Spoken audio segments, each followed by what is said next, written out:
السلام علیکم دوستو، ایک گلاس پانی لے اور اس میں اللہ کے پاک کلام پڑھ کر دیکھیں کہ آپ پر یہ آئی مصیبت کس وجہ سے ہے۔ گلاس پانی لے۔ صحیح۔ اس دن بھی میں دوران پروگرام ایسی گلاس منگوایا، شاید آپ نے دیکھا ہوگا۔ میں نے دیکھا، میں بالکل دیکھا۔ گلاس پانی لے لیں، اس پانی میں ٹھنڈا نہ ہو کیونکہ ٹھنڈے پانی سے پسینہ آتا ہے گلاس کو۔ صحیح۔ تازہ پانی ہو، تازہ پانی، ٹھیک ہے۔ اس کو سامنے رکھیں، نیچے سے پکڑیں کہ آپ کا عکس نہ آئے ہاتھ کا۔ صحیح۔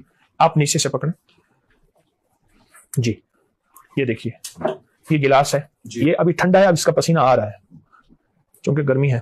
یہ دیکھیے، اب میں اس کے اندر دیکھ رہا ہوں، مجھے آپ کا چہرہ نظر آ رہا ہے، ہلکا سا دھندلا سا، لیکن اگر میں اس کو ایسی جگہ رکھوں جہاں کوئی چہرہ نہ ہو، دیوار ہو، اور میں لا تدرکہ الابصار وہو یدرک الابصار وہو اللطیف الخبیر، یہاں بھی لطیف و خبیر آ رہا ہے، غور سے سنیے گا۔ بالکل، یا لطیف ہو یا علیم ہو یا خبیر، اس آیت مبارکہ کے آخر میں وہی لطیف اور خبیر آ رہا ہے۔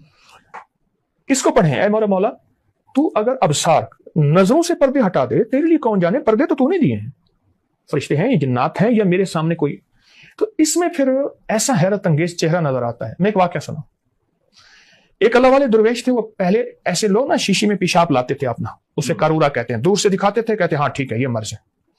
وہ فرمانے لگے میں یہ آیت پڑھ رہا تھا اور ایسے اس کا قارورہ دیکھا، قارورہ کہتے ہیں شیشی بوتل کے اندر پیشاب کو۔ صحیح۔ دیکھا نا تو دیکھا ایک مور ہے اور مور نے منہ میں سانپ لیا ہوا ہے۔ میں نے کہا اچھا سمجھ گیا۔ میں نے کہا تو نے کبھی مور کھایا ہے؟ ہاں۔ آپ کو کیسے پتا چلا؟